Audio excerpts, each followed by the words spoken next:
Oke, Bapak dan Ibu sekalian, mohon feedback suaranya bisa diterima, suaranya bagus? Bagus, Oh ya, bagus. ya, Bagus, oke. bagus. Oke, ya sekali lagi kenapa saya menggunakan serial ini karena memang IMN bersama kita semuanya memiliki concern terhadap masalah gejala pandemi yang memang kita hadapi di Indonesia, terutama di Jakarta lah ya, yang sebagai barometer untuk seluruh kota-kota yang lainnya.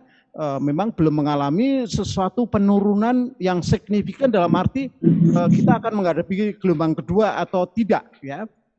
Oleh karena itu nanti tren-tren kita baca dengan adanya fenomena yang membuat ya panik ya karena beberapa rumah sakit ini sudah tidak mampu menampung, bahkan beberapa pasien yang saya sedang hadapi itu meninggal dalam keadaan yang sangat mengenaskan. Jadi ketika satu hari dilakukan penanganan hanya sekedar menerima calon jenazah ya, karena rumah sakit dalam keadaan kewalahan. Ini di sekitar Bandung sekitarnya saja ya.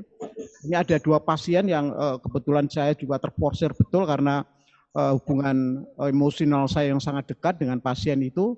Jadi kita juga harus ikut suasana yang sangat duka mendalam. Oke, Bapak dan Ibu sekalian, ini nanti akan kita review bersama, kemudian kita jadikan inspirasi untuk kontemplasi kita bersama, untuk kita merenung apa ini sebenarnya. Walaupun ya kita mungkin sudah lelah beremosional, berteriak-teriak, bagaimana supaya semuanya yang memiliki kompetensi keterkaitan dengan masalah pandemi ini sebenarnya tidak bisa apatis ya terhadap beberapa penyimpangan-penyimpangan yang memang ya kita berhadapan dengan masyarakat luas yang memiliki karakterisasi yang masing-masing dibentuk oleh sesuatu yang tidak mudah untuk kita atur, kita ya kita minta untuk supaya disiplin dan sebagainya dalam waktu yang singkat ya. Oleh karena itu, oke Bapak dan Ibu sekalian, sekali lagi dalam tema hari ini nanti kita akan mempelajari hal-hal yang memang tentunya menjadi kewajiban kita bersama ya.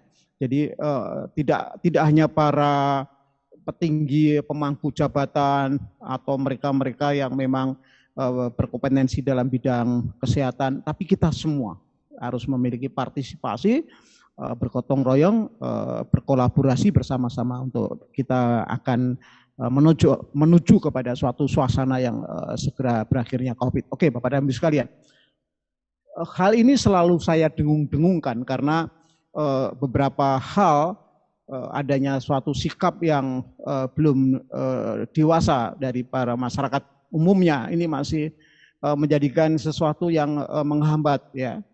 Ya beberapa pasien yang sudah selesai menjalani katakan karantina ataupun mungkin juga isolasi, ini ternyata belum juga bisa diterima oleh kalangan masyarakat ya. Stigma masih dilekatkan. Tapi sisi yang lain, kecerobohan-kecerobohan yang sangat-sangat juga sangat apa ya namanya berefek negatif sering dilakukan ya. Misalnya jenazah yang betul-betul sudah dinyatakan sebagai jenazah COVID masih dimandikan ya di rumah secara bersama-sama beramai-ramai lah, akhirnya menuai masalah ya. Dan ini tidak sekali dua kali, bahkan sampai hari ini pun masih kejadian itu masih terjadi ya. Nah ini tentunya tidak perlu harus kita menyalahkan siapa yang harus salah atau menunjuk kepada baik itu perorangan maupun juga kelompok atau apa, tidak perlu ya. Bagaimana upaya kita membangunkan suatu kesadaran sehingga terjadi suatu empati yang betul-betul bisa diwujudkan dalam tindakan, itu yang penting ya. Jadi sekali lagi kita berhenti untuk melakukan stigmatisasi ya, artinya itu menuduh salah, menuduh itu nggak benar dan sebagainya, itu akan memperkeruh suasana saja. Oke Bapak dan Ibu sekalian, kenapa ini terus saya gaungkan ya, karena supaya kita bisa memudahkan di dalam upaya strategi mitigasi kita itu berjalan dengan lancar. Ini tidak saya narasikan lagi, tapi Bapak dan Ibu sekalian moga-moga berkenan membaca dengan baik ya. Oke. Ya, ini pun juga selalu saya tayangkan, bukan saya mereview atau mengagitasi dengan sesuatu yang terjadi, tapi ini menjadi permenungan. Karena ini saya tayangkan yang baru aja kejadian di India itu terjadi, ini sudah saya tayangkan ya dari hasil beberapa ini ya mass media untuk supaya mengingatkan kita bersama gitu. Apalagi kemiripan dari latar belakang budaya India dengan di Indonesia itu sangat kental gitu. Kemudian juga kemajuan dalam dunia transportasi dan juga komunikasi kita itu juga sangat berdekatan ya, sangat erat. Kemudian juga pembelajaran sekitar beberapa hari yang lalu ya, kira-kira seminggu yang lalu, wakil duta besar kita yang di India itu juga meninggal karena COVID. Ya, tentunya kita ucapkan innalillahi wa inna ilaihi rajiun, selamat jalan pahlawan kita yang ada di India yang dia bertahan di sana pada saat itu sedemikian rupa, tapi Allah telah memanggil lebih duluan ya. Oke, Bapak dan Ibu sekalian, maksud saya tayangan ini supaya kita tentunya sekali lagi ini memberikan pembelajaran, bukan suatu provokasi untuk ini menjadikan semacam sesuatu yang berlebihan, bukan begitu maksudnya ya. Sehingga apa, kesadaran kita ini betul-betul berkembang dengan segera mungkin tindakan yang positif. Ya.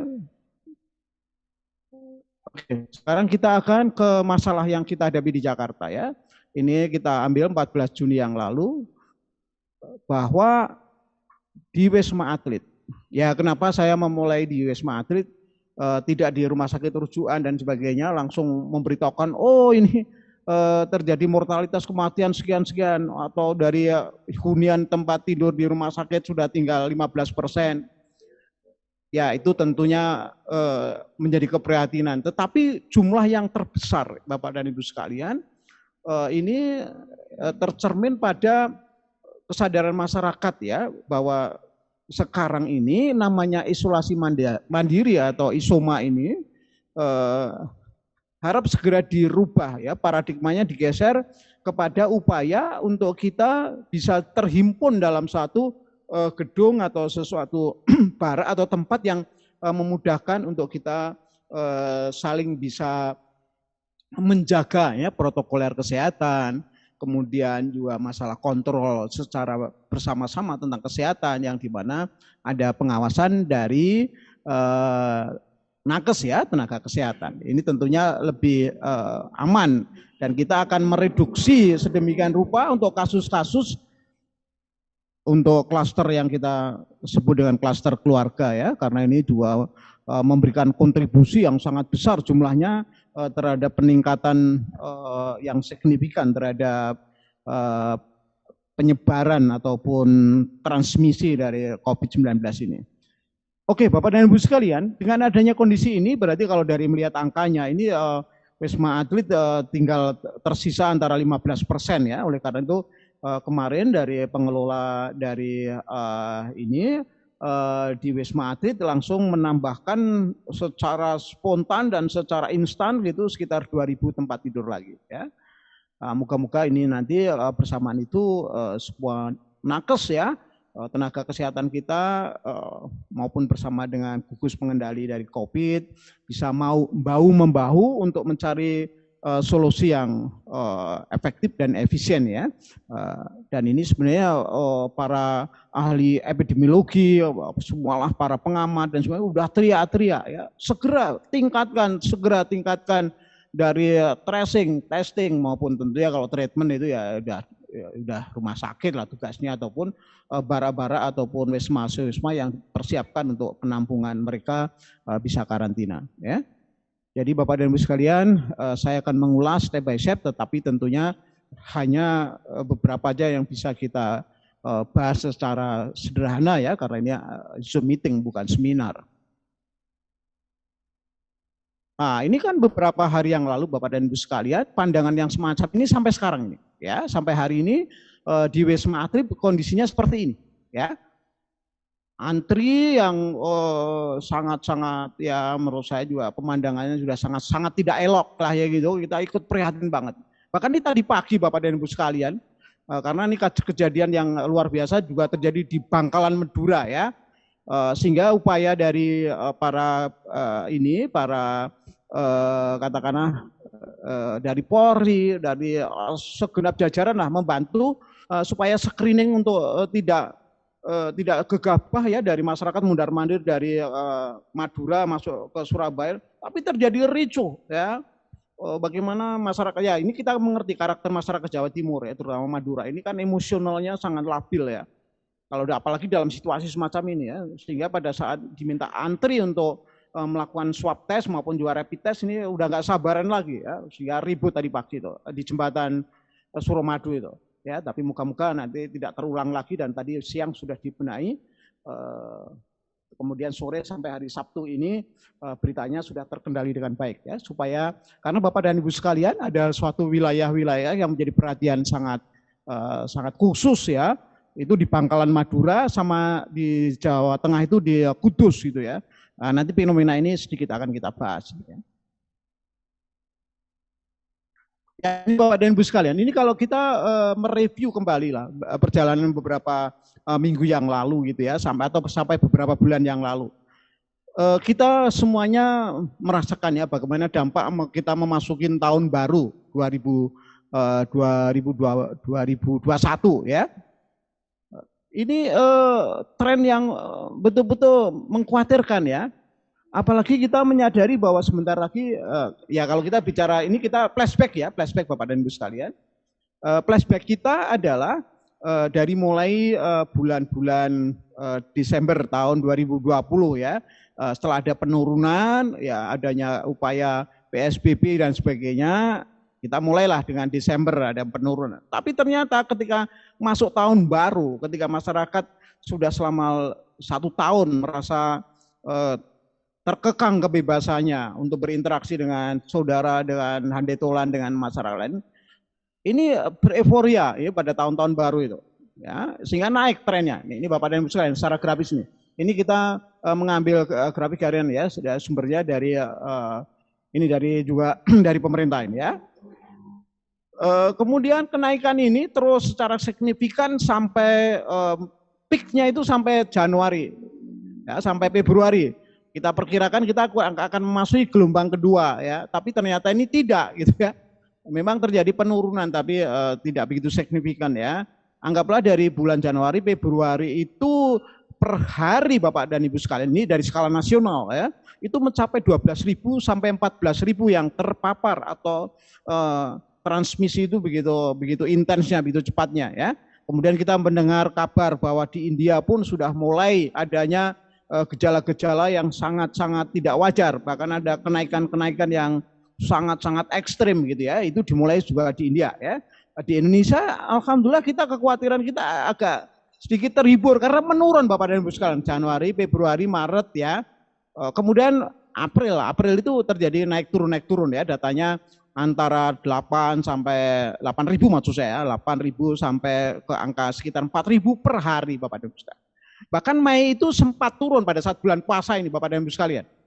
Puasa menjelang Lebaran ya, karena kita bulan Idul Fitri itu merupakan puncak dari sesuatu di mana masyarakat ingin berjumpa dengan para ya dari para saudara, handetolan, para sesepuh yang dianggap apalagi para migran lokal ya, itu pasti keinginan yang sudah tertahan 1 tahun yang lalu untuk bisa bersama keluarga untuk Idul Fitri yang merupakan hari raya yang sangat sakral bagi masyarakat Indonesia begitu pada umumnya. Ini saya kira sudah susah dibendung dan prediksi yang benar.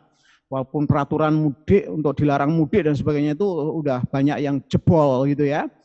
Nah, Bapak dan Ibu sekalian, kenapa kok turun? Ya ini turun karena ya mungkin masih masa puasa, ada peraturan pemerintah yang membatasi untuk mudik dan sebagainya. Tetapi Bapak dan Ibu sekalian, pada akhir-akhir pertengahan Mei sampai akhir Mei, nah ini mulai kekhawatiran kita mulai sangat-sangat bertambah karena ternyata aturan-aturan itu tidak bisa secara merata ya. Ya misalnya contohnya mudik dilarang tapi beberapa tempat wisata hiburan dibuka ya. Jadi ini jadi kayak terkesan tidak tidak komprehensif gitu ya. Regulasi ini diberlakukan tidak menurut saya tidak streng ya, tidak kuat memberikan bagaimana untuk kita membentengi supaya jangan sampai kejadian India ini jangan sampai terjadi. Nanti kita lihat bagaimana beberapa varian itu pada bulan Maret itu di Jakarta ya Bapak dan Ibu sekalian, yang varian-varian yang sangat mengganas di India itu sebenarnya sudah ada, bahkan awal bulan Maret itu sekitar 19 orang ya itu terdeteksi. Artinya ini kan fenomena gunung es gitu. Artinya bukan angka 19 katakanlah orang yang kita detek itu kita temukan ya tipikal untuk delta ya. Pada saat itu masih diketahui untuk tipikal B1617 ya, tapi sebenarnya B16172 pun sudah banyak jumlahnya, tidak hanya di Jakarta sebenarnya Bapak dan Ibu sekalian. Nanti kita bicara tentang bagaimana kasus di DIY ya, kemudian di Kudus gitu ya. Oke Bapak dan Ibu sekalian, jadi sekali lagi moga-moga kecemasan semua bagi kita ini tidak berlanjut menjadi fenomena yang ekstrim terjadi semacam peningkatan. Tapi Bapak dan Ibu sekalian, seandainya terjadi peningkatan yang sangat tinggi, Bapak dan Ibu sekalian juga jangan frustasi dulu ya, karena nantinya dengan upaya menggerakkan dari tracing maupun testing itu diupayakan seintensif mungkin, ya itu pasti datanya akan banyak terungkap ya. Mungkin bisa 2 sampai 3 kali dari jumlah lonjakan yang sekarang terjadi ya, karena ini korelasinya itu betul-betul sangat signifikan antara jumlah yang kita melakukan tracing, testing maupun screening ya. Artinya itu pengetesan dengan rapid test ya, tentunya yang rapid antigen dengan swab test untuk konfirmasi. Bila dilakukan intensif dan masif ya, sekarang ini di Jakarta aja belum bisa mencapai angka-angka yang kita harapkan bisa menyentuh angka sekitar angka 800.000 sampai 1 juta gitu ya per hari. Nah, ini belum bisa terrealisir ya Bapak dan Ibu sekalian. Moga-moga nanti kalau terrealisir, ini angka di Jakarta Bapak dan Ibu sekalian mungkin juga akan stres menghadapi itu ya. Tetapi moga-moga nanti dari semuanya lah, semua dari jajaran, terutama bidang dari humas ya, ini menyampaikan secara bijak dan juga sedapat mungkin penyampaiannya itu yang utuh begitu ya. Jadi masyarakat itu menangkapnya tidak setengah-setengah. Tapi juga jangan sampai menjadi sesuatu yang kabur sehingga masyarakat juga mengabaikan ya. Terkesan bahwa ini COVID ini apa nggak jelas gitu. Ya nggak jelas bagi Anda yang belum kena, tapi kalau keluarga Anda kena, Anda baru merasakan juker jembalik begitu kan. Kan ini masih ada beberapa kan para tokoh ulama ya, saya mohon deh, kalau Anda memiliki pendapat pribadi, boleh silahkan aja, ini negara merdeka, silahkan ya. Tapi Anda ketika Anda sudah mulai melakukan katakan orasi ya, memengaruhi orang lain dan sebagainya, Anda akan melakukan tindakan kriminal. Karena ini terbukti ada beberapa masjid yang melarang orang pakai masker aja dilarang, ya masih ada ini ya. Semacam ini mohon deh. Kesadaran masyarakat kita, ayo kita bareng-bareng berpikiran yang rasional, yang praktis saja. Memang ini realitas gitu. Ketika Anda melihat film di India bukan rekayasa gitu ya. Bagaimana mayat sampai terapung-apung dari sekian puluh bahkan mungkin ratusan terlihat terapung di Sungai Gangga itu bukan hoax, bukan rekayasa gitu. Dan kalau Wisma Atlet kemarin betul-betul ada antrian sepanjang itu juga bukan hoax. Justru itu realitas bagaimana kita melakukan eksposur tapi yang edukasi begitu. Jangan Anda mengekspos itu tapi kemudian memprovokasi yang negatif. Ini juga mohon deh para YouTuber ini menyilik suatu membina lah suatu etika yang apa namanya, yang penuh dengan semangat kemanusiaan yang benar gitu lah ya. Jangan Anda mengekspos gambar antrian begitu, tapi ternyata di dalamnya provokasi yang membuat resah masyarakat. Ini kan juga nggak benar dong ya. Oke, Bapak dan Ibu sekalian, ini data ini saya sampaikan supaya ayo menggugah kesadaran kita bersama. Ya, jadi nanti kemungkinan kalau kita intensifkan sampai mungkin ke angka-angka 750.000 sampai 800.000 per hari untuk khususnya di Jakarta dan tentunya wilayah-wilayah lain ya yang memiliki kasus yang sangat dramatik itu. Ini jangan sampai kaget ketika terjadi kenaikan yang melonjak ya, karena itu kan korelasinya, artinya itu hubungan imbal baliknya itu dari jumlah yang di screening, maksudnya dilakukan pengetesan terhadap baik itu dengan rapid test antigen maupun dengan nanti setelah dia positif, ya kalau dia ada gejala ya lebih baik nanti dikonfirmasi lebih lanjut. Kalau bergejala itu harus di rumah sakit, gitu ya, tentu harus dikonfirmasi dengan PCR test ya, supaya betul-betul nanti dalam treatmentnya atau penanganannya itu sesuai dengan kondisi dari pasien. Oke, kita lanjut Bapak dan Ibu sekalian. Ini saya buatkan angka yang realistis di Jakarta ini, sekitarnya ya, sampai seluruh provinsi. Ini Bapak dan Ibu sekalian ya.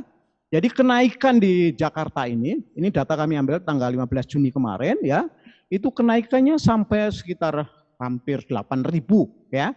Kalau saya teriak-teriak 2 minggu yang lalu kan baru sekitar di angka 2.000 ya. Jadi ini kelipatan 4 kali ya. Ini kan juga sangat dramatik sekali ini Bapak dan Ibu sekalian. Ya. Kemudian di beberapa di Jawa Tengah, bahkan ada beberapa ya, terutama di Kudus dan Bangkalan, tapi nanti yang saya bahas Kudus saja karena datanya di Bangkalan saya tidak lengkap gitu ya. Kita bahas bagaimana masalahnya itu ya. Kemudian di Jawa Barat pun sudah dinyatakan zona merah ya, bahkan kita masuk kota Bandung sudah diharapkan tidak lah ya, masyarakat luar dari, kecuali kalau ada kepentingan yang sangat urgent dan sebagainya ya nanti sama petugas dikemukakan dengan baik, nggak perlu harus bersih tegang atau berantem dan sebagainya ya. Ini dalam suasana kayak begini, ayo kita meningkatkan empati kita, meningkatkan solidaritas kita dan sebagainya ya. Kalau untuk di daerah antara Madura dengan Surabaya memang dilakukan screening ya, screening dalam arti keluar masuknya masyarakat dari baik yang dari Jawa Timur masuk ke Madura maupun dari Madura keluar ya, karena di Bangkalan dalam keadaan darurat tertentu ya, karena jumlahnya sampai lebih dari 1.000 ya masyarakat di Bangkalan ya. Kota sekecil itu sama ini kasusnya dengan di Kudus, kota sekecil itu juga jumlahnya melebihi angka 1.000 ya totalitas dari yang terpapar. Oke, dengan angka ini Bapak dan Ibu sekalian bisa melihat wajar bila semua kegaulan kita ini mulai berkembang, bahkan masyarakat sendiri nih kayaknya masyarakat Jakarta pun mengendaki lockdown ya. Tapi ini baru digodok di DPR, moga-moga ya nanti apa yang terbaik lah ya, karena tentu banyak sekali aspek-aspek lain yang dipertimbangkan ya. Dan kita tidak perlu harus flashback lagi yang terlalu tendensius misalnya, oh harusnya lockdown tuh yang dulu-dulu ya, kalau yang dulu-dulu kan sudah terjadi kan nggak bisa diperbaikin gitu loh. Ya kita nggak usah berantem ya, yang tidak inilah tidak rasional ya. Dan moga-moga nanti DPR kita juga bijak, segera bisa menentukan, membantu oleh badan eksekutif pemerintah kita apa ini gitu ya. Karena jangan sampai soal Departemen Kesehatan, tidak seperti itu ya, semuanya memiliki suatu kebersamaan kewajiban untuk masalah pandemi. Karena ini bukan, sekali lagi pandemi ini bukan sektoral ya, tapi sudah harus secara komprehensif melibatkan baik institusi apapun ya, pemerintah, swasta, bahkan juga pemerintah sendiri tentunya, dan masyarakat umum. Ini jangan lupa nih. Juga mohon ini kalau masyarakat tertentu yang memiliki karakter emosional tertentu sampai bawa-bawa senjata tajam dan sebagainya ketika kita melakukan tracing ya. Tracing itu pelacaan ya Bapak dan Ibu sekalian. Jadi jangan langsung tersinggung ya, ini demi kita bersama ya. Misalnya ada seseorang yang dimana misalnya ini seorang apalagi tokoh ya, tokoh masyarakat kebetulan meninggal ya, kemudian dia COVID gitu. Sudah kita terima yuk bersama, kita menjaga kehati-hatian. Jangan kemudian emosional kita kaitkan dengan sentimen keagamaan. Ini mohon please betul-betul yang terutama masyarakat di Madura dan juga Jawa Timur lah ya. Ini harusnya kita sikapi secara arif lah ya. Ini ayo kita menjadi kebersamaan ini kita utamakan lah ya. Jangan sampai terjadi amuk-amuk yang dan ini sebenarnya sangat-sangat tidak pantas lah. Kita tidak boleh lah ya. Ayo kita semuanya, terutama para ustadz ulama, mohon deh ya memberikan pencerahan kepada umatnya, kepada jamaahnya dengan cara yang sejuk, lembut, tetapi ya tentunya harus efektif nih, bahwa kita semuanya harus memiliki keprihatinan secara global ya. Sehingga dengan demikian segera akan membantu memitigasi atau menyelesaikan COVID-19 ini ya. Oke, kita lanjut Bapak dan Ibu sekalian. Nah, ini tadi yang kami janjikan, kenapa kok di Bangkalan tidak saya bahas, karena datanya belum lengkap ya.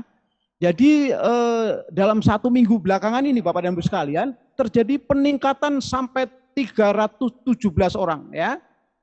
1 minggu ini dari data-data terakhir pada bulan Mei ya, sampai sekarang ini. Dan ini sudah sebenarnya meningkat lagi beberapa hari yang lalu ya. Saya belum bisa mengupdate ya. Saya kira sudah mencapai 400-an ini ya. Kenapa? Nah, ini kenapanya kan kita selalu komunikasi dengan para ahli epidemiologi ya. Ahli epidemiologi itu yang selalu memantau bagaimana tentang masalah ya pandemi ini direspon oleh masyarakat ya. Ini Bapak dan Ibu sekalian, rata-rata ya ini kekentalan dari kekerabatan keluarga ini ya tentunya dalam situasi kayak gini bagus lah, tetapi harus bisa kita tempatkan. Jangan seseorang yang sedang diisolasi di rumah sakit seluruh ini keluarganya bergantian nungguin. Loh ini kan enggak benar Bapak dan Ibu sekalian. Ini mohon dengan sangat. Ini keluarga-keluarga terutama di Bangkalan, secara umumnya di Madura, ya di Jawa Timur dan di Jawa Tengah. Mohon deh ya kita ini memasrahkan dan kita ini bersikap arif dan positif lah ya.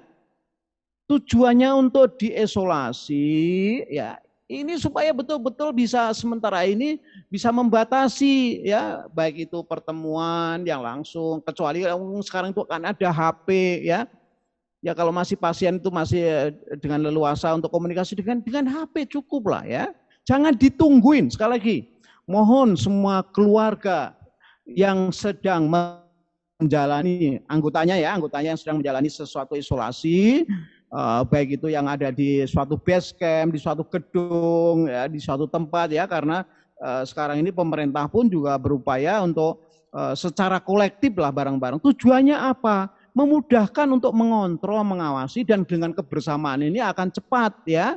Untuk segera isolasi itu mandiri itu diselesaikan dengan tanpa berdampak ya katakanlah berdampak misalnya menjadikan orang-orang menjadi suspek istilahnya itu karena dia sering ngobrol, bahkan kadang-kadang tanpa adanya masker. Karena tentunya orang-orang yang melakukan isolasi terkonsentrasi ini umumnya adalah yang bergejala ringan sampai yang tidak gejala. Seolah dia leluasa aja ngobrol dengan siapa aja tanpa masker dan sebagainya. Ini yang akan dihindarkan.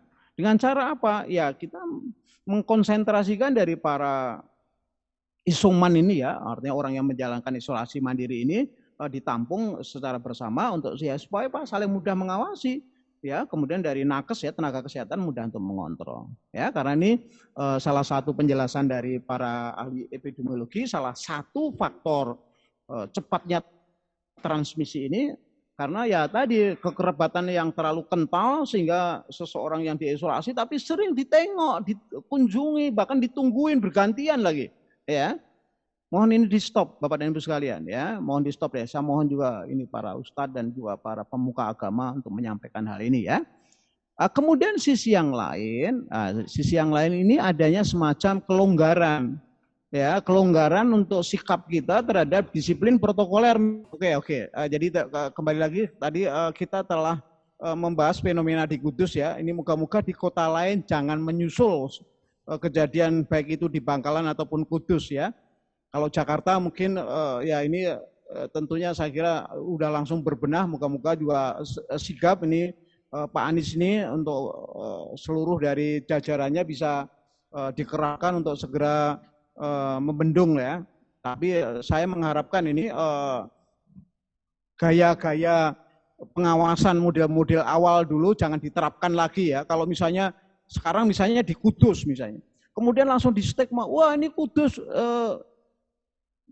jelek, bukan seperti ini musibah itu Bapak dan Ibu sekalian. Artinya itu ketika Kudus menjadi semacam ini ya semua ayo kita belajar gitu, karena ini kejadian yang terjadi di dunia, semua orang pada belajar. Jadi pemerintah cukup arif ya mengirimkan sekitar 50.000 untuk vaksin ya. Tapi ini sebenarnya maaf ini sikap ini sebenarnya menurut saya juga terlambat kesadaran atau respon semacam ini ya. Ini harusnya kita jangan menggunakan gaya-gaya lagi gaya-gaya pemadam kebakaran ya. Di suatu tempat ada heboh baru kita menangani. Ini tentunya akan menjadi lebih kompleks, lebih rumit, biaya lebih tinggi dan juga sarananya lebih banyak lagi ya. Mungkin beberapa kota yang lain moga-moga bersiap diri karena seperti wilayah yang tadinya ya untuk pelabelan ya merah, hijau, kuning dan sebagainya itu harus disikapi arif ya. Jangan sampai yang wilayah yang dinyatakan hijau seolah-olah itu tidak ada masalah.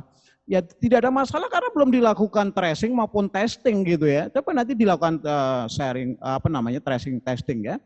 Tentunya akan ditemukan. Oleh karena itu selain kita sikapnya harus arif juga harus berpikiran yang terbuka.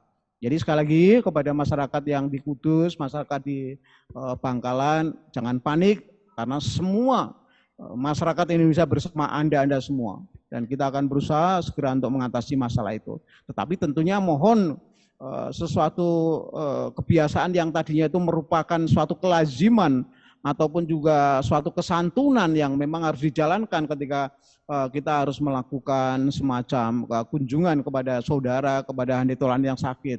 Sementara ini harus kita pahamkan ya, ini karena masalah yang memang sensitif ya, terjadi penularan. Jadi kita harus melakukan pembatasan. Ya kita memberikan doa ya, melakukan komunikasi melalui HP dan sebagainya ya. Ini yang bisa kita manfaatkan.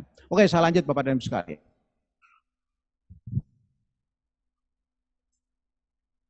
Nah, ini akan saya bahas varian, tapi tentunya pembahasannya hanya sekilas. Lebih cenderung kita waspadai ya, mewaspadai gejala-gejalanya aja ya.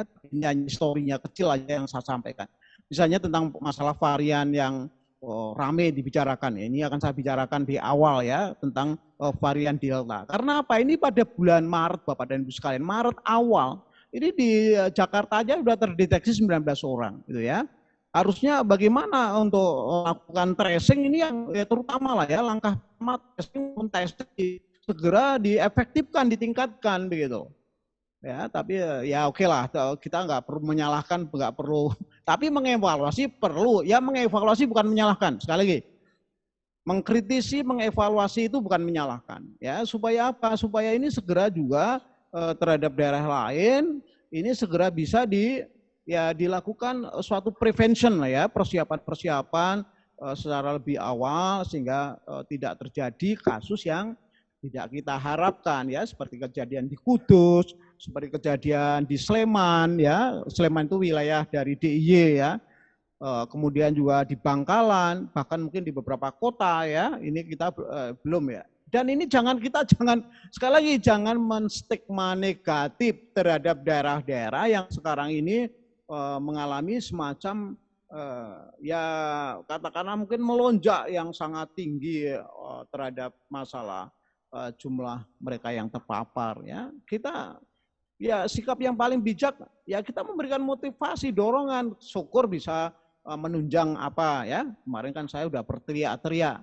Kenapa kalau ada isu tentang negara lain yang sedang berantem kita bisa mengumpulkan uang sampai miliar bahkan sampai triliun gitu. Tapi kenapa kalau saudara-saudara kita sedang dalam keadaan keprihatinan ini, ya sama, kita memiliki kepedulian. Karena ini jelas begitu loh. Ya, misalnya kemarin saya bicara tentang masalah alat deteksi yang ditemukan putra bangsa kita ya, yang tentunya harusnya diapresiasi, bukan hanya diapresiasi tapi segera diaplikasikan, dimanfaatkan gitu ya. Genos itu bisa memeriksa seseorang dalam keadaan hanya dalam waktu 2 menit gitu ya, dengan biaya yang sangat murah. Nah, ini bisa dijadikan metode untuk melakukan screening yang sangat efektif dan cepat. Coba kalau dana itu misalnya kita kumpulkan untuk kepedulian kita. Kan anak-anak kemarin kita ada sekolah. Iya kan? Tapi ya mulut kita sampai nyonyor gitu ya. Nggak ada yang mendengarkan. Ya udah nggak apa-apa. Lucu mereka yang punya duit kan senangnya menyumbang negara-negara yang nggak jelas sedang berantem. Tapi kalau putra-putri kita sekarang sedang bermasalah, kok nggak ada yang peduli gitu Bapak dan Ibu sekalian. Mudah-mudahan nanti terketuk kesadarannya bahwa kita itu harusnya bersikap realistis termasuk ketika kita melakukan amal soleh untuk infak gitu kan itu. Karena tanpa keilmuan, tanpa kesadaran itu ya menjadi ya maaf menjadi mubazir gitu ya. Karena negara yang Anda sumbang itu nggak jelas, apalagi urusannya agama. Tidak ada urusan agama. Mereka itu berantem karena memang ada masalah-masalah intern kenegaraan antar negara gitu aja. Tapi sekarang ini putra-putri kita, yuk kita perhatikan. Sekarang ini ada masalah yang serius di hadapan kita. Yuk kita bareng-bareng kita tunjukkan kepedulian kita, rasa semacam solidaritas kita, rasa kebangsaan kita, setanah air kita, sepenanggungan kita. Ayo kita tunjukkan. Ya, oke, kita sekarang saya tidak membahas lah ya, membahas dari aspek varian ini bagaimana, tapi yang jelas saja varian ini memiliki semacam yang sangat kuat ya, lebih kuat sampai datanya itu dinyatakan sampai 60% dia lebih cepat. Tapi Bapak dan Ibu sekalian juga jangan sampai paranoid berlebihan juga. Wah ini nanti menyebabkan kematian. Belum ada penelitian ke arah sana ya. Penyebaran cepat ya, tapi kalau dia mengintensifkan terhadap katakanlah tingkat dari ya kegentingan ataupun juga keparahan itu belum terbukti ya. Tapi kita waspada terus ya. Oke, kita pelajari aja beberapa ciri-ciri dari gejalanya ya atau simptomatiknya Bapak dan Ibu sekalian. Ini yang paling penting ya. Kita nggak perlu membahas karena ini terlalu teknis kalau kita bahas varian-variannya itu. Demam ini ya sesuatu yang secara umum kan. Kemudian sesak napas. Lah ini Bapak dan Ibu sekalian. Kalau Bapak dan Ibu sekalian sudah mengalami suatu kondisi demamnya tinggi, sudah mengalami juga sesak nafas, nggak ada kompromi lagi. Bapak dan Ibu atau siapapun ya yang mengalami itu segera ya mendapatkan pelayanan nakes ya, artinya dengan para tenaga kesehatan yang nantinya bisa segera bisa mengatasi kegentingan itu ya. Karena kalau sesak napas ini Anda memerlukan sesuatu bantuan dari oksigen yang tentunya tidak setiap rumah itu bisa menyiapkan. Seandainya menyiapkan nanti seandainya terjadi gagal pernapasan ya, itu tentunya diperlukan alat yang namanya ventilator dan sebagainya. Itu kan adanya hanya di rumah sakit ya. Rumah sakitnya pun juga rumah sakit yang tentunya sudah yang darurat rujukan atau itu ya. Jadi bukan rumah sakit puskesmas yang sembarangan yang tidak ada fasilitas itu ya. Nah, kemudian gejala yang sering terabaikan itu ini Sabri yang besar-besar ini seperti kelelahan. Kelelahan yang bagaimana? Kelelahan yang tidak disebabkan oleh suatu aktivitas ya. Kalau Bapak dan Ibu sekarang baru ngangkat-ngangkat barang-barang, lelah ya itu namanya rasional, nalar gitu. Tapi ini tidak ada. Sebelumnya tidak ada semacam prairek ya atau penyebab yang dimana kita bisa memaklumi oh ini karena lelah ya. Kemudian nyeri otot atau tubuh ya, ini sering juga seperti gejala orang masuk angin dan sebagainya, ini mirip-mirip. Kemudian sakit kepala. Nah, ini sakit kepalanya ringan ya, tetapi terus menerus begitu ya. Nah, ini kadang-kadang juga sering terabaikan ya. Tapi kalau sesak napas ini mohon Bapak dan Ibu sekalian, siapapun ya dari keluarga yang terdekat dan sebagainya segera mengambil suatu ini action atau tindakan harus mendapatkan fasilitas untuk di rumah sakit ya. Ini Bapak dan Ibu sekalian, ini sekarang fenomena yang sangat banyak dan ini kalau bagi saya ini atau bagi tenaga kesehatan yang sering untuk memantau dan juga terjun langsung di lapangan untuk membantu bagaimana untuk mempercepat gejala ini bisa kita hilangkan atau sesuatu yang diharapkan seseorang yang hampir terkena ini bisa terhindarkan dari COVID. Ini tentang masalah kehilangan rasa atau bau ya, atau istilah kedokterannya anosmia ya. Ini tentunya pada saat semacam itu segera Bapak dan Ibu sekalian mengambil suatu sikap ya. Tentunya masih sikap mandiri ya, tidak perlu langsung lari ke rumah sakit. Dengan adanya Anda sudah mulai kehilangan rasa atau bau, Anda tentunya harus segera istirahat ya, meningkatkan nutrisi yang baik ya. Kemudian stresnya juga dikurangkan. Kemudian selalu memantau dengan mudah ya, dengan misalnya minyak kayu putih atau ya sesuatu yang aroma lah, yang beraroma ini ya tentunya yang baik, syukur bersifat aromaterapi ya. Ini diteteskan ke dalam tisu, kemudian selalu dicium-cium ya untuk memberikan apa? Memberikan semacam stimulasi sehingga nantinya sistem saraf kita segera kembali pada kondisi normal kembali ya. Nah, ini juga demikian masalah sakit tenggorokan. Sakit tenggorokan Bapak dan Ibu sekalian salah satu gejala yang pada delta tadi ya, yang banyak merebak ini salah satunya batuk terus ya. Ini dimulai dengan tenggorokan terjadi semacam peradangan ringan, kemudian batuk mulai terus menerus gitu, dan juga salah satu cirinya tidak berdahak ya. Tapi sekali lagi kalau kondisi semacam ini juga jangan langsung kemudian panik gitu, wah ini berarti sudah terkena parah. Ya oleh karena itu segera kalau semacam ini, kalau ini merupakan satu kondisi awal ya segera melakukan screening ya, datang ke tempat nakes setempat ya, tenaga kesehatan setempat yang terada atau vaskes atau fasilitas kesehatan ya. Minimal kita melakukan yang namanya rapid test ya, rapid test tentunya yang rapid test antigen ya, yang memiliki akurasi yang bagus. Sebab ini pada beberapa hari gitu ya, seseorang terinfeksi langsung bisa terdetek ya. Oke, kemudian mual atau muntah ini juga sesuatu hal yang tentunya seseorang dengan kondisi semacam ini, apalagi kalau disertai diare ya, ini mau tidak mau harus segera mendapatkan fasilitas kesehatan ya, karena mungkin harus dilakukan transfusi ya, dan sebagainya, karena mungkin sudah mulai dehidrasi ya, ketidakseimbangan cairan yang dalam tubuh sudah mulai mengganggu kesehatannya. Oke, ini yang tadi ya varian delta ya.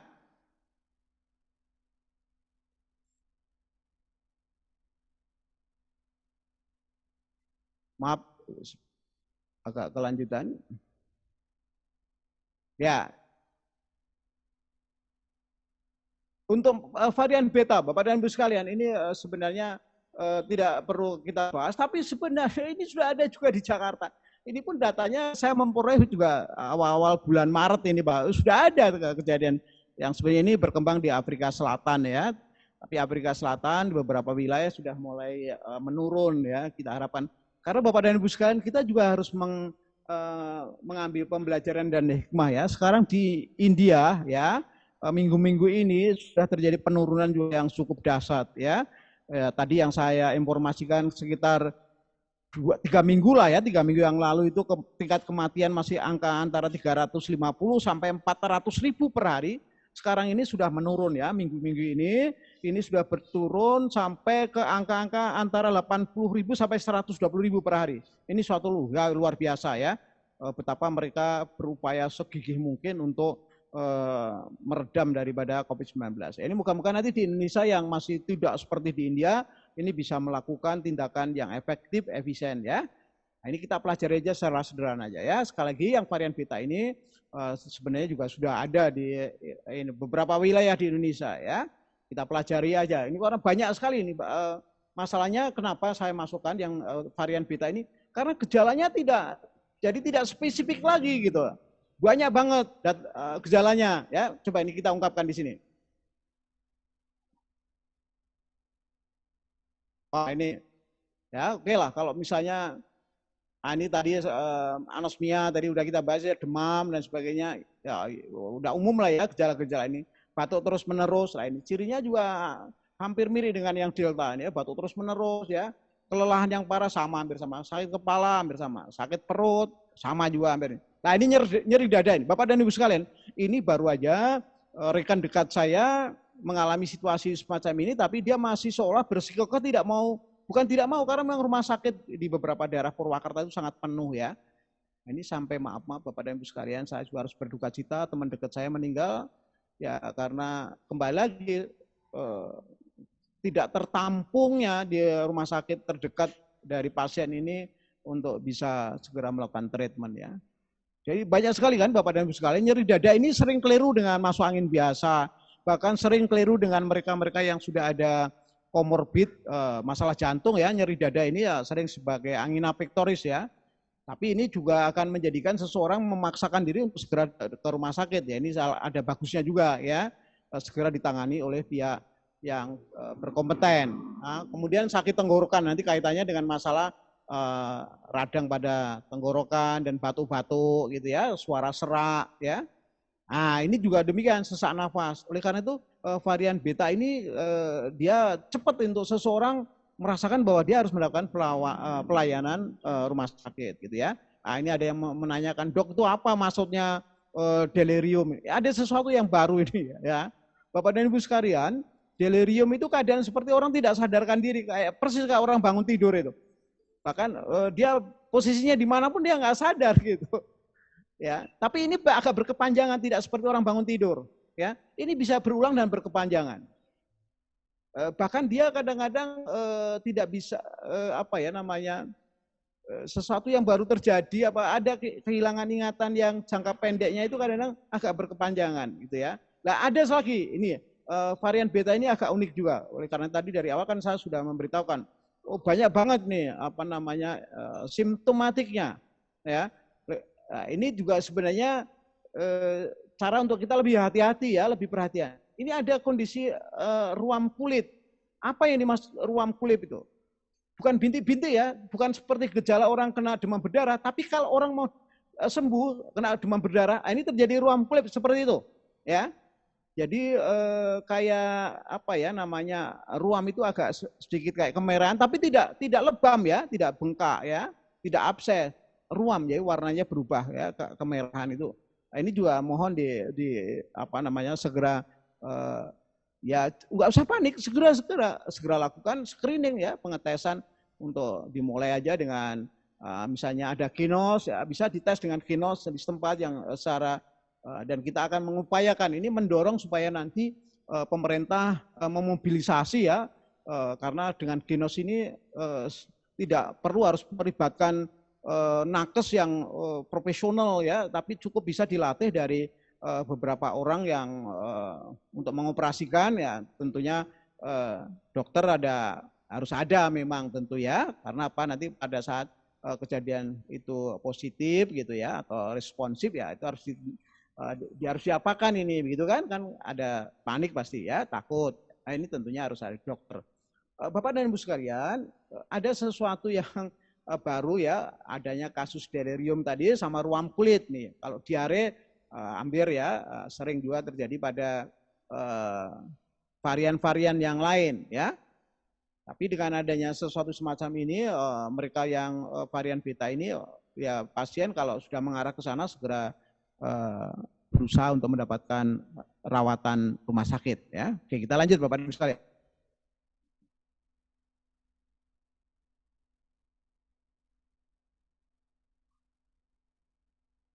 Nah, ini varian alfa. Ini varian alfa ini yang dikenal dengan B117 ini isunya udah lama sebelumnya ya. Bahkan di Inggris pada akhir-akhir tahun 2020 sudah merebak ya isu itu ya. Nah, itu di Inggris. Di Indonesia, di Jakarta khususnya ya yang intens untuk dilakukan screening ya itu sudah ada datanya ya. Nah, ini juga demikian ya. Ini bahkan ini datanya memang sudah ada penelitian ya bahwa kecepatan dia menular itu juga tidak jauh-jauh berbeda dengan tipe yang Delta tadi ya, itu sekitar antara 50 sampai 60%. Namun juga sekali lagi kita juga nggak perlu panik, data yang sifatnya meningkatkan mortalitas belum terbukti ya Bapak dan juga belum terbukti bisa menembus dari katakanlah vaksinasi yang sekarang sedang kita jalankan ya, artinya belum ada bukti ya, kalau ada misalnya hoak-hoak dan sebagainya nggak perlu diperhatikan ya, karena itu nanti akan memforsir dari emosi perasaan Anda dan Anda akan turun daya tahan ya, sehingga nanti program vaksinasinya malah jadi gagal ya. Kalau ada informasi semacam ini yang tidak jelas datanya nggak usah diperhatikan, abaikan aja ya. Jadi kita ini sebagai masyarakat modern harus arif lah ya. Oke, kita lanjut Bapak dan Ibu sekalian. Nah, ini kalau gejala untuk alfa ini hampir umum semuanya ya. Hanya ada istilah ini. Sebenarnya ini menjelaskan aja kelelahan, nyeri otot sama ini. Malaysia, ini ada istilah biasanya dipakai untuk dunia perekonomian ini ya. Malaysia itu kondisi seseorang itu lemah lunglai ya. Ya sama kayak ini tapi agak lebih kuat lagi gitu lah. Artinya lebih kuatnya itu lebih rasa lemesnya, rasa ogah-ogahnya itu lebih terasa. Ini gejala untuk alfa ya. Kalau demamnya, kemudian batuk dan sebagainya itu hampir sama ya. Nah, ini pun juga demikian ya. Kalau sudah sampai ke sesak napas, sekali lagi batasan-batasan yang semacam ini, kadang-kadang garis tebal ini kalau sudah kondisi semacam itu, ya mohon untuk segera ini ambil action, ambil tindakan ya. Jangan berhenti mengeluh aja ya. Segera supaya apa ya? Ini supaya Anda nanti mudah penanganannya. Ya, jadi sekali lagi ada istilah baru yang namanya, dan ini istilahnya ini dipopulerkan di Indonesia ya. Oke, saya jelaskan gitu. Karena banyak menanya, itu apa dok Malaysia itu? Nah, kok kesannya itu kayak negara tetangga kita, bukan ya, itu suatu istilah di mana kondisi seseorang dalam keadaan semacam lemah, lesu, lunglai lah begitu ya. Dan itu nampak terasa banget gitu ya. Itu namanya Malaysia. Nah, ini ada sesuatu hal lagi nih yang tentunya masih debatable istilah ini. Sulit berpikir jernih. Semua orang yang terkena gangguan flu aja, flu apa aja, ya itu pasti tentu ya karena rasa pening, rasa kemudian yang tidak nyaman, ya pasti akan terganggu semacam kognitifnya ya. Kognitifnya berpikiran rasional lah, gitu kadang terganggu. Ya ini contoh. Saya sering merasakan Bapak dan Ibu sekalian, pasien ini sudah dalam keadaan di mana ngomong sudah susah, terputus-putus ya. Karena saya sering melayani jarak jauh, kan saya tahu persis, oh bahwa pasien ini Anda mau tidak mau harus segera mendapatkan penanganan dengan perlengkapan medis atau rumah sakit. Tapi masih ngeyel aja ya, ngotot aja. Jadi pikirannya soalnya nggak jernih lagi, karena dia rasa takut ya, karena adanya semacam informasi-informasi yang tidak tuntas begitu. Wah, di rumah sakit menjadi tempat sumber penularan yang lebih intensif, macam-macam gitu. Tapi dia ya ini kan tidak jernih berpikir.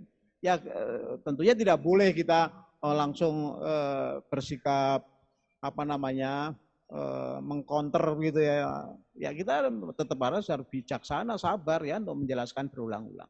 Karena memang semua orang yang mengalami kondisi pusing kepala disertai rasa nyeri, demam, itu pasti akan pikirannya terganggu ya. Jadi karena ini debatable ya, tapi ya nggak apa-apa, ini karena diminta untuk dimasukkan karena itu sudah ada di tadi apa namanya covid.com ya. Oke, hanya saya jelaskan aja. Oke, lanjut Bapak dan Ibu sekalian. Ini saya mereview aja ini karena sekarang ini masyarakat umum kan kemungkinan sudah mulai ada yang divaksin ya, terutama di Jakarta atau beberapa wilayah tertentu masyarakat umum itu sudah mulai ada yang mendapatkan vaksin ya. Memang tentunya diurutkan dulu yang sepuh, yang risikonya tinggi ya. Sepuh dalam arti ini usia berapa? Usia 60-70 tahun, tapi masih dibatasi ya, di setiap daerah belum tentu dilakukan semua, masih sporadis dulu ya. Yang terutama menyelesaikan dulu semua orang-orang yang memiliki kontak langsung dengan masyarakat luas ya, dari tentunya apalagi para nakes ya, tenaga kesehatan, juga para ini orang-orang yang langsung memiliki kontak langsung dengan masyarakat luas ya, seperti dari guru ya, kemudian mungkin dari institusi kepolisian dan sebagainya. Oke, ini saya review aja sederhana. Ini gambar ini saya mewakili pertanyaan masyarakat secara umumnya.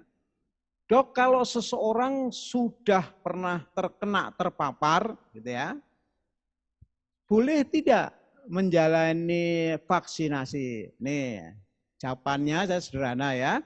Ini jawabannya ini sudah dibuat standarisasi secara nasional ya. Moga-moga apa namanya ya mudah untuk dipahami dan juga nanti dilaksanakan dengan baik ya. Jadi seseorang yang pernah terinfeksi, baik itu ringan, berat maupun tanpa gejala, setelah menjalani dari katakanlah treatment ya, atau pengobatan, perawatan, kemudian isolasi dan sebagainya. Nah ini tentunya ditunggu minimal sekitar ya, dalam hal ini diharapkan setelah 3 bulan ya. Dengan demikian nanti sudah ada kepastian bahwa yang bersangkutan memang betul-betul membaik, karena ada beberapa yang sampai 41 hari ya belum terkonfirmasi negatif dan sebagainya. Oleh karena itu dengan jarak 3 bulan ini ya sangat baik karena Bapak dan Ibu sekalian, secara teoretikalnya seseorang yang sudah terkena oleh atau terpapar itu sebenarnya dalam tubuhnya sudah ada antibodi ya.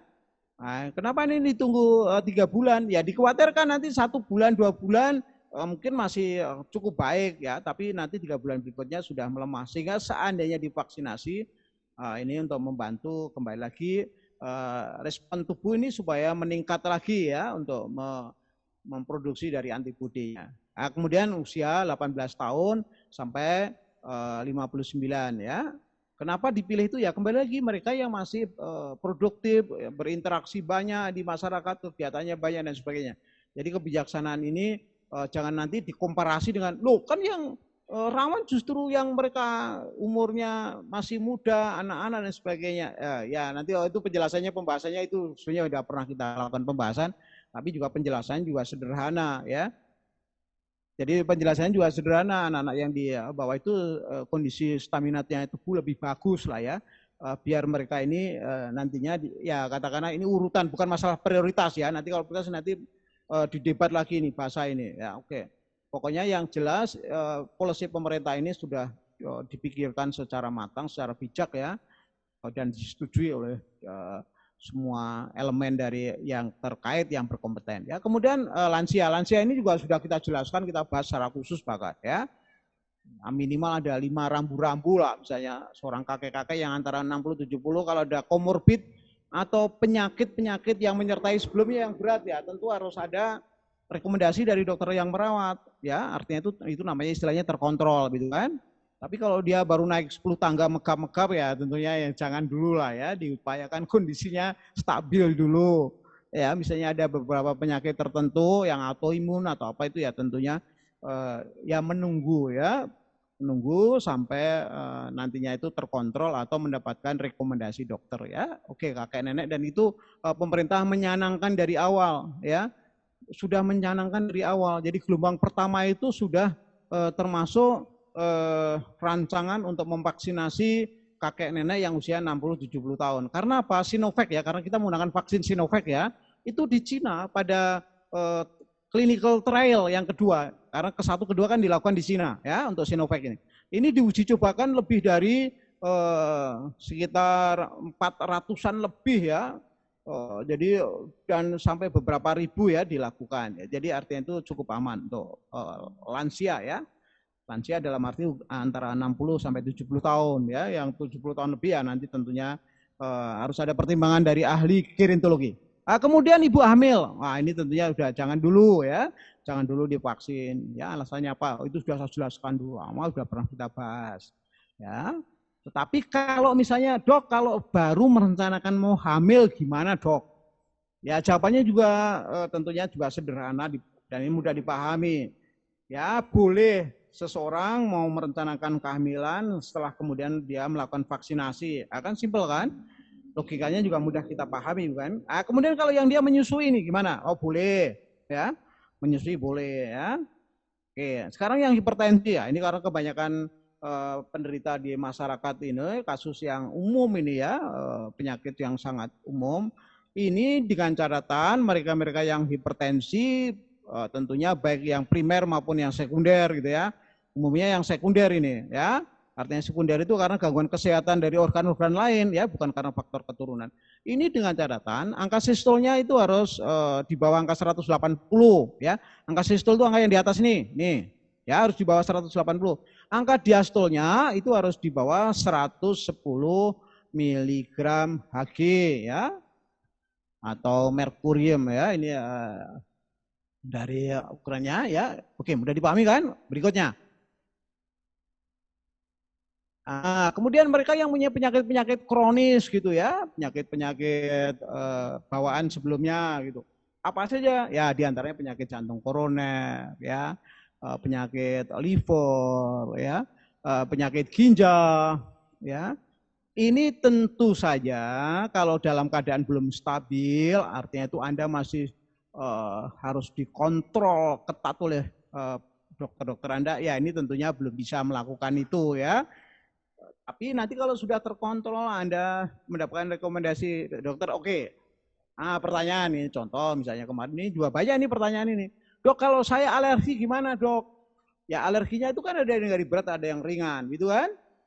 Nah ini tentunya walaupun ringan sampai berat kalau Anda memiliki alergi, itu Anda vaksinasinya harus di Paskes ya, ada fasilitas kesehatan atau gampangnya rumah sakit lah gitu aja ya. Itu nanti Anda akan ditunggu sampai kira-kira 1 jam ya. Kalau terjadi sesuatu efek alergi yang membahayakan tubuh Anda dan keselamatan Anda, apalagi terjadi anafilaksis ya, seorang shock gitu, itu tentu Anda akan mendapatkan perawatan. Setelah Anda mendapatkan perawatan, Anda tidak diperkenankan lagi melanjutkan vaksinasi yang kedua ya.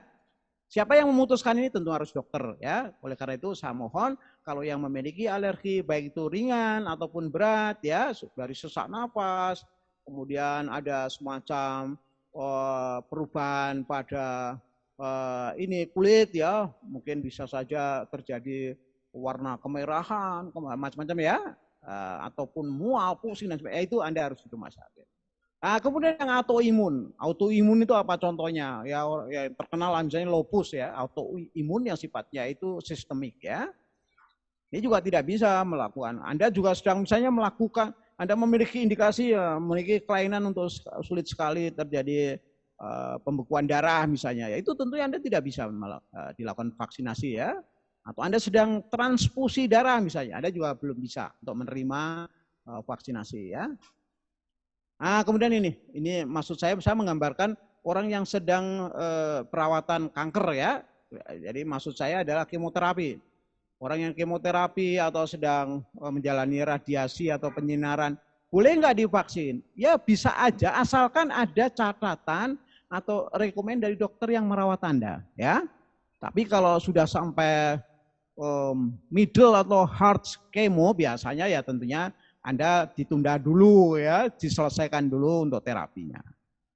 Kemudian apakah boleh saya melakukan vaksinasi yang lain? Ya boleh aja, tapi minimal ini ya antara 1 sampai 3 bulan dulu lah ya, untuk Anda mendapatkan suatu kondisi yang dimana nyaman gitu ya. Boleh saja tapi minimal ditunggu 1 sampai 3 bulannya. Kalau yang HIV gimana? HIV asalkan Anda terkontrol dan rutin minum obat, apalagi misalnya ada penjelasan bahwa tingkat IgG imunitas Anda misalnya mencapai minimal 200 misalnya, itu bisa aja dilakukan vaksinasi. Oke Bapak dan Ibu sekalian, ini hanya review sederhana ya, karena ini sebenarnya sudah kita bahas kita lama. Sekarang saya hanya menjelaskan vaksin ya, supaya ini nanti menjadikan pemahaman Anda, kesadaran Anda bisa meningkatkan untuk memberikan motivasi kepada orang lain ya, diawali dari diri Anda sendiri. Tentang masalah bagaimana dulu tentang adanya efek dari antibody dependence enhance ya atau AD, itu sudah saya bahas dulu. Ini tidak saya ulangi, saya hanya memberikan gambaran aja supaya bisa memotivasi, memperkuat Anda untuk Anda segera bisa menjalankan vaksinasi nanti ketika Anda sudah mendapatkan giliran ya, karena ini nanti diatur oleh Dinas Kesehatan setempat. Bapak sekalian, saya mau menekankan kembali ya, vaksinasi itu bukan hanya untuk mendapatkan antibodi saja, ya. Jadi ini kan umumnya kan hanya dipahami, apalagi Bapak dan Ibu sekalian. Kemudian Anda memahami, wah seorang yang sudah divaksin mendapatkan kekebalan absolut, artinya tidak mungkin kena COVID-19, ya itu juga pemahaman yang keliru ya. Kita tidak akan mendapatkan kekebalan yang sifatnya absolut, ini dinamis ya. Jadi masih kita harus menaati protokoler untuk ya tadi masalah COVID-19.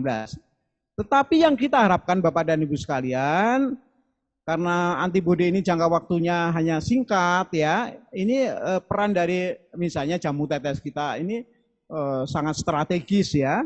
Karena apa? Karena nanti bisa untuk empowering ya, meningkatkan masa berlakunya dan keberhasilannya untuk respon tubuh menghasilkan antibodi yang lebih bagus ya.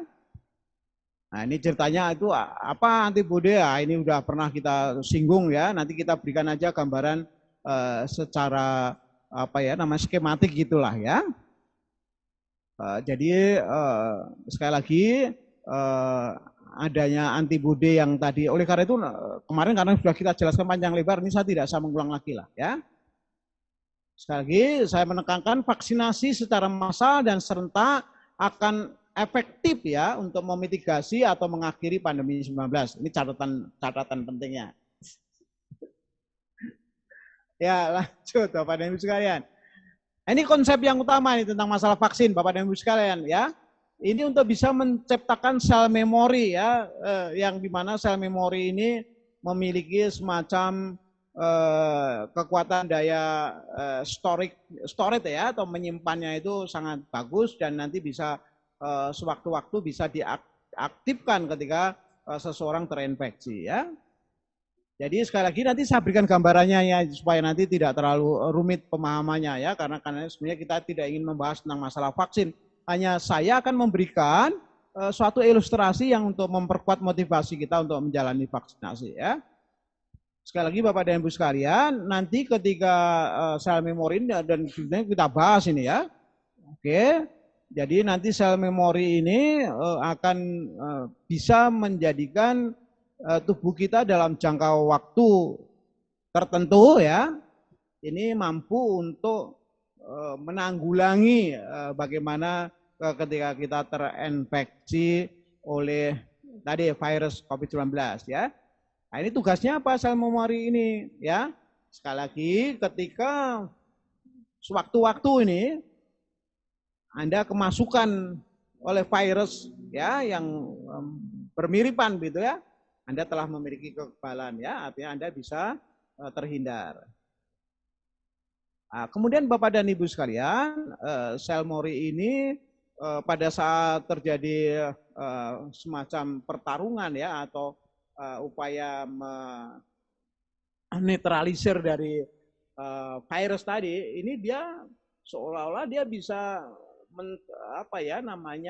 mencatat itu sesuatu yang nantinya sebagai sesuatu pengalaman atau memori yang akan disimpan di dalam sistem imunitas kita. Sewaktu-waktu ini ketika ada kasus langsung bisa diefektifkan ya atau diaktifkan.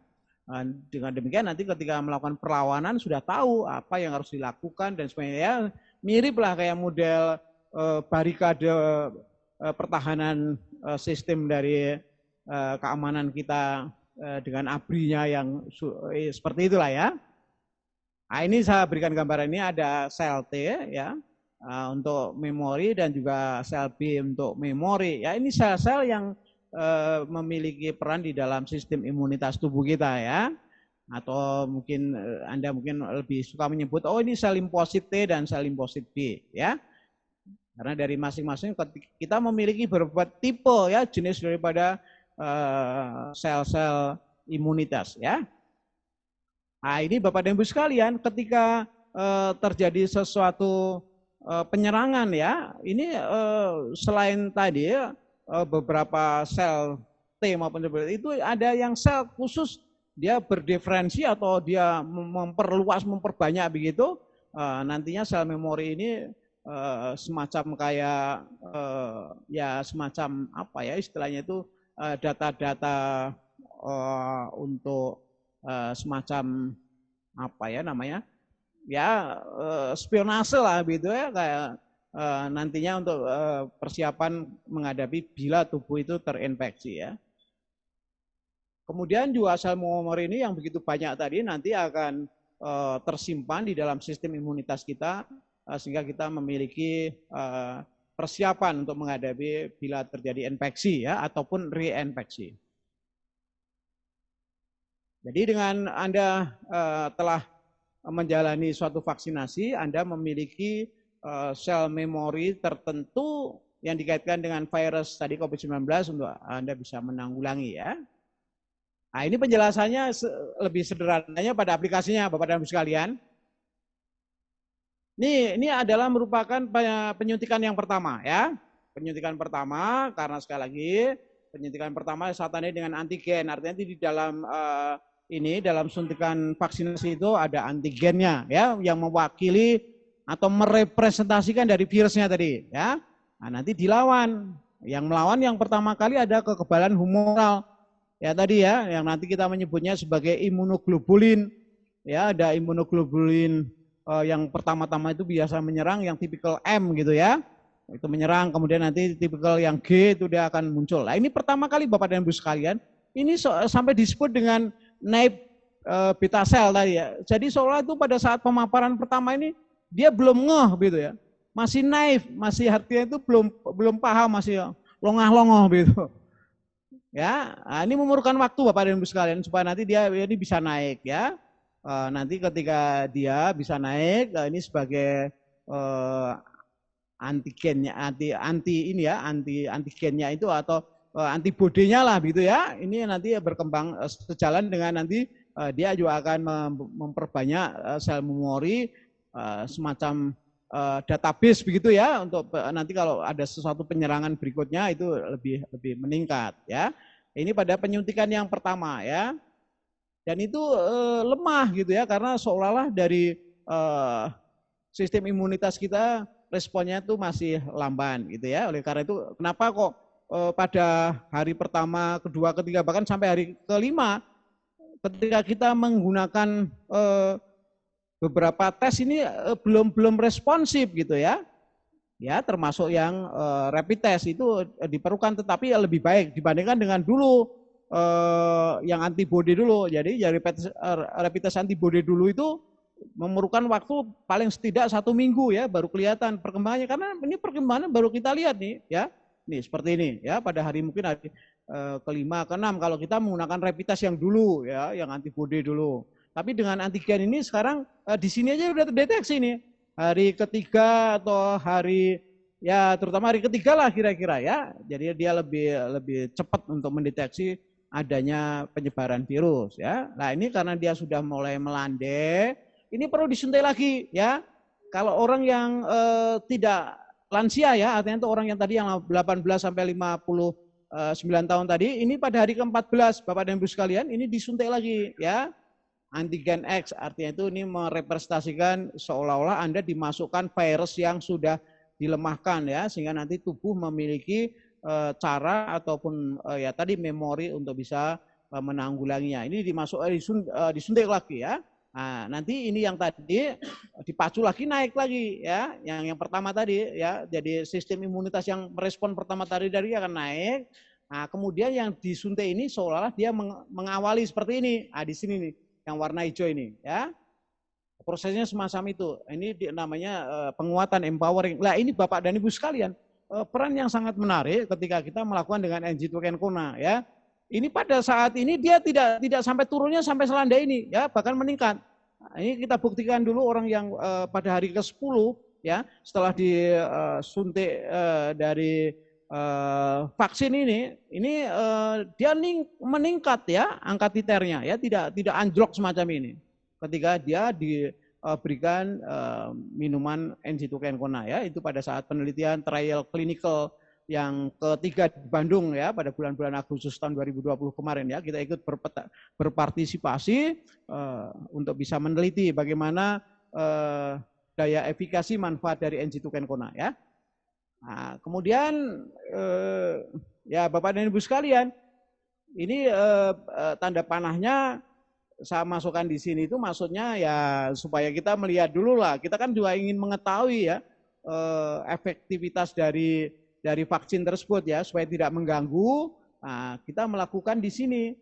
Jadi setelah tidak pada hari ke-10 ya, tapi juga setelah katakanlah vaksinasi kedua ya, karena ada beberapa saran, karena ini hanya penelitian kecil yang bersifat mandiri ya Bapak dan Ibu sekalian. Ini juga kita lakukan demikian. Ini juga terbukti lagi.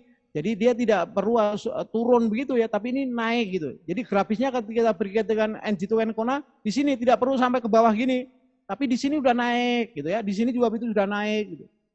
Jadi kelihatan nampak sekali ke tingkat kesehatannya, sehingga kalau misalnya seseorang harus isolasi mandiri 14 hari Bapak dan Ibu sekalian, ini pada penerapan berikutnya ya, ini pada hari ke-10 ketika kita lakukan semacam konfirmasi untuk swab test dengan PCR, ini ternyata sudah negatif gitu ya, dari kebanyakan sampel yang kita lakukan ya. Nah, ini juga keunikannya kita ketika seseorang mengonsumsi NG2 Kencona yang cukup memadai Bapak dan Ibu sekalian, tidak pada wilayah humoral tadi di sini yang setiap ini secara otomatis tubuh melakukan begitu ya. Tapi dengan kita menstimulasi dengan NG2 Kona, kita juga bisa mempersiapkan, dan ini penjelasannya sebenarnya sudah saya jelaskan panjang lebar. Bagaimana kalau virus itu sudah menyerang masuk ke dalam sel-sel tubuh kita ya, terutama sel-sel pada mukosa paru-paru ya. Nah, ini caranya dengan mekanisme yaitu dia mengeblok ya dengan adanya unsur zat aktif flavonoid ya. Ini akhirnya apa? Nantinya pasokan nutrisi kepada sel itu menjadi katakanlah di blocking atau dihambat ya, sehingga nanti sel ini juga akan mengalami proses kematian yang lebih cepat dan tidak menghantarkan virus-virus yang tadinya sudah mengkooptasi atau menguasai dari sistem dari ini apa namanya sistem ya dari unsur-unsur unsur-unsur dari inti sel tadi dipakai untuk mengembangbiakan dari virus. Ini bisa dia dilokalisir di sel itu nanti mati bersama dengan sel ya. Nanti dengan yang namanya teori apoptosis ya.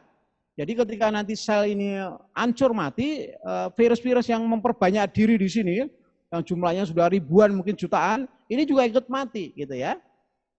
Nah, ini inilah dulu teori tentang masalah yang akan dikembangkan ya, yang namanya vaksin Nusantara itu yang dikembangkan oleh Terawan ya. Ini mengharapkan nanti langsung bisa menuju ke sini ya, ada semacam ketahanan secara seluler ya, tidak humoral yang seperti yang dilakukan pada vaksinasi Sinovac dan sebagainya. Ya, tetapi tentunya ya kita menunggu aja lah apakah penelitian itu hipotesisnya dari Terawan tadi akan dilanjutkan dengan penelitian-penelitian yang nantinya bisa merupakan aplikasi untuk vaksin Nusantara, karena itu bisa dipakai dari bayi sampai kakek nenek, orang yang berpenyakit pun juga masih aman ya, dengan komorbid maksudnya gitu ya. Sekali lagi ini teori-teori semacam ini sebenarnya sudah banyak dikembangkan gitu ya, dan kita juga telah melakukan penelitian-penelitian jauh sebelumnya ya, jauh sebelum ada COVID nih. Oke, lanjut Bapak dan Ibu sekalian. Ini dengan adanya 32 macam ekstrak ini memungkinkan bagaimana membantu memproteksi dari tingkat kesehatan kita. Ini teori-teorinya pernah sudah terlalu sering kita, ini tidak saya jelaskan lagi Bapak dan Ibu sekalian, tapi moga-moga dengan NG2 Kona ini menjadi suatu bagian dari hal yang ini juga sudah sering kita jelaskan bagaimana proteksi, dan sudah sampai kita lakukan penelitian tingkat molekuler ya, NG2 Kona kita betul-betul bisa memproteksi terhadap apa ini terhadap membran sel tadi ya. Ini kalau ini adalah merupakan virusnya ya. Nanti dengan spike-nya ini atau S proteinnya itu nanti dia bisa susah untuk masuk ya melalui membran sel ya, dengan cara nanti melindungi terhadap enzim dari angiotensin converting enzim 2 ini ya. Nah, ini gambarannya juga pernah, nah, ini semacam ini ya, dan ini sudah pernah kita lakukan jauh sebelum adanya virus COVID-19 ya. Ini dari NG2 Kona ini, antioksidan yang super tadi itu melindungi di sekitar membran sel ya. Kita harapkan nanti sel tidak bisa masuk ya dengan protein spike-nya tadi. Ini yang virus COVID bisa berusaha menembus ini, tapi ini sudah dilindungi, dilapisi oleh antioksidan. Seandainya nanti masuk, ini contohnya sudah masuk. Tadi dengan metode apoptosis tadi ya, NG2 Kona bisa melindungi supaya nanti virus-virus yang sudah masuk ini, yang merah-merah ini menggambarkan virus nih ya. Ini nanti ikut mati ketika selnya juga mati ya. Ini sudah pernah kita jelaskan. Nah, ini banyak ya, ini juga sudah kita jelaskan panjang lebar ya. Ini adalah merupakan membran ya, yang namanya sebenarnya tidak hanya virus saja yang nyerang ya, tapi radikal bebas. Radikal bebas itu apa? Ya sisa-sisa reaksi dalam tubuh kita. Banyak sekali nih ya.